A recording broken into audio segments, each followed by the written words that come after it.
Have you ever noticed that almost everything that happens to us comes with the urge to share it with someone else?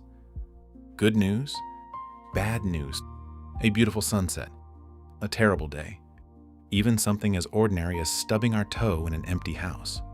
For reasons we rarely stop to question, our first instinct is often the same. I should tell someone. But why? Why does an experience sometimes feel incomplete until somebody else knows what happened? The strange thing is, nothing actually changes when we share it. The good news remains the same. The sunset doesn't become more beautiful. The pain doesn't hurt any less. And yet somehow the experience itself feels more real the moment another person knows it happened. The strange thing is that we do this all the time. We tell stories we have already told before.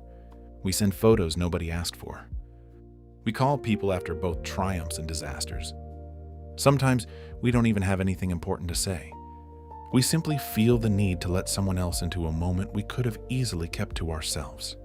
And we do it so naturally that we almost never stop to question it.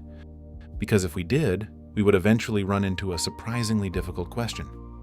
Why do so many experiences feel unfinished until somebody else knows they happened?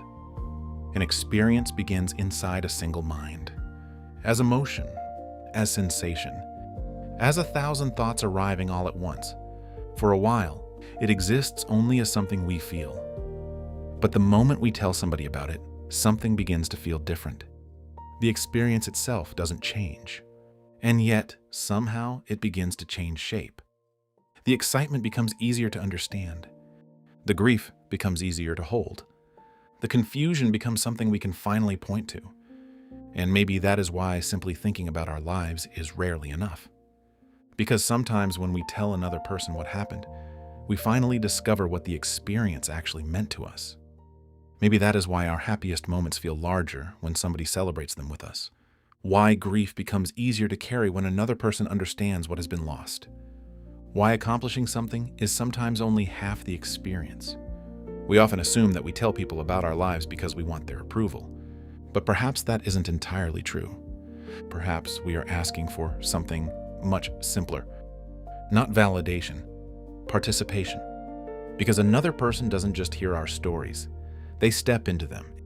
And perhaps that is why another consciousness becomes part of the experience itself. If you're enjoying this conversation, consider subscribing. It helps this essay find the people who might have needed to hear it today.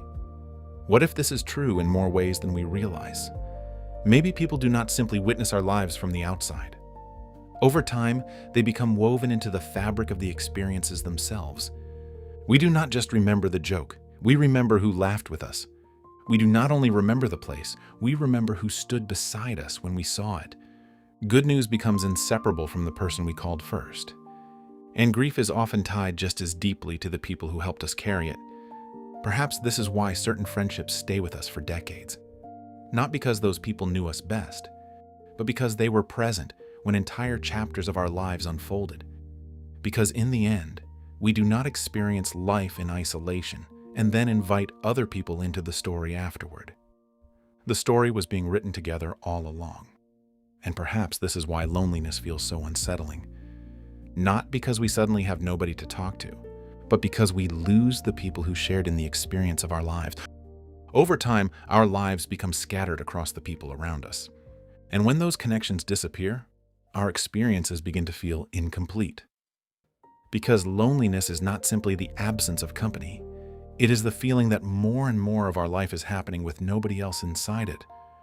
Not because we need attention or validation, but because perhaps a life was never meant to be experienced by one consciousness alone. Of course, not everyone needs to understand our lives. And not every experience needs an audience. But maybe that is why, after all these years, our first instinct is still to reach for the phone after something beautiful happens, or something terrible, or something we cannot quite explain. Not to announce what happened, but to let another consciousness step into it for a moment. Because perhaps some experiences do not become real the moment they happen, but the moment they are shared.